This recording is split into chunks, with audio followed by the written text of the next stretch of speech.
Thank you to my Patreon supporters. A double shout out thank you to Xavier Zamora, Velimir Brakovich, Troy Smothers, Morad Shaker, Victor Vegas, and SafeMoon Oz for being higher level patrons. You could join that for as little as $1 a month. There is a link down in the description below. Also, thank you to my YouTube members. You can click the join button below this video if you'd like to show your support there. Please keep in mind that I am not a financial advisor. This is not financial advice. Everything I'm sharing is my own opinion. It's my own research. I highly encourage you to go do your own research. With that being said, let's go ahead and dive on into this. SafeMoon Warrior has shared over on Twitter this graphic which says SafeMoon reflections have more than doubled in the last 24 hours. And look at this. That is a massive, massive candle for sure.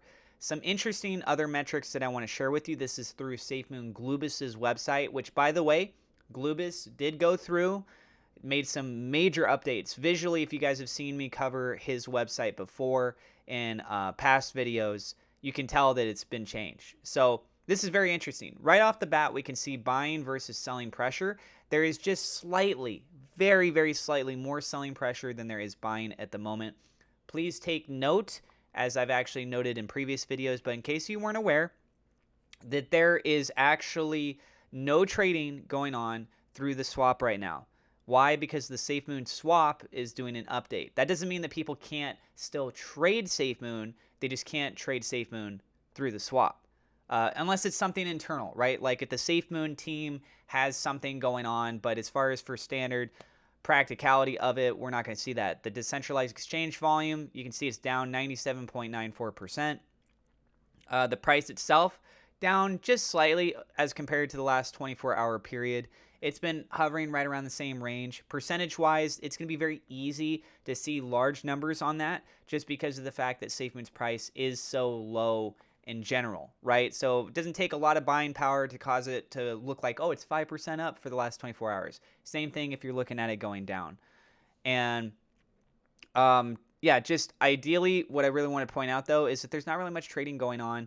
And you can see with the Treasury in the last 24 hours is down. Swap down 99.58%. That's the big one that I definitely wanted to point out to you guys.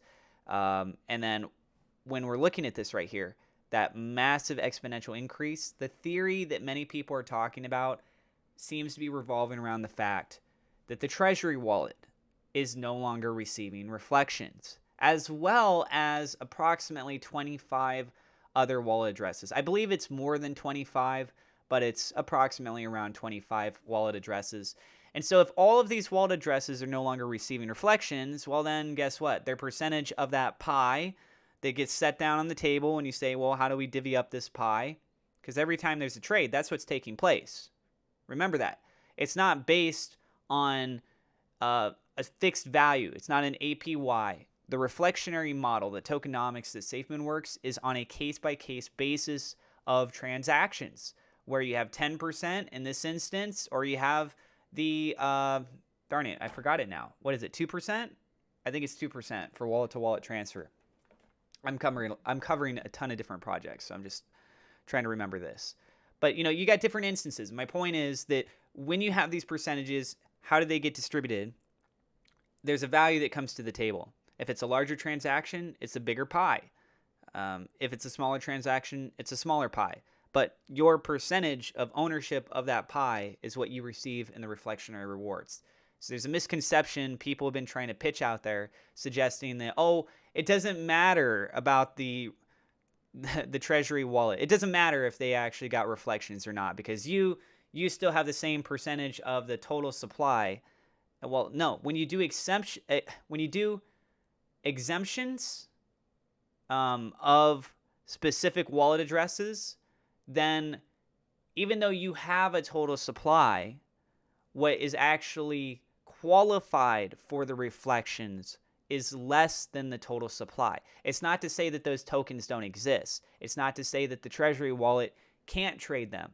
It's just, of all the tokens that exist, which ones are qualified to receive the actual reflectionary rewards. So if you have this much that exists, but this much that exists but does not earn reflections, that means only this amount is what earns reflections. So of 100% potential for reflections, you're only working with this, not the total picture, because that's excluded, right? So it's a misconception that people keep trying to circulate around, and I just wanted to kind of address that right there. This is substantial though, and it's very interesting because of the fact that volume is just so low. To see such a dramatic increase in spike really should suggest that those wallet addresses that have essentially been like, hey, all right, they're not going to receive it now. First appearances, at least in the last 24 hours, it does appear that there's a dramatic change in the amount of reflections that we as wallet holders can receive. This very well could also be tied in with the fact that they just started this change with the SafeMoon swap. I don't know what the next 24 hours is going to look like. If it maintains to this kind of a degree, then I think that does substantiate this kind of point of view.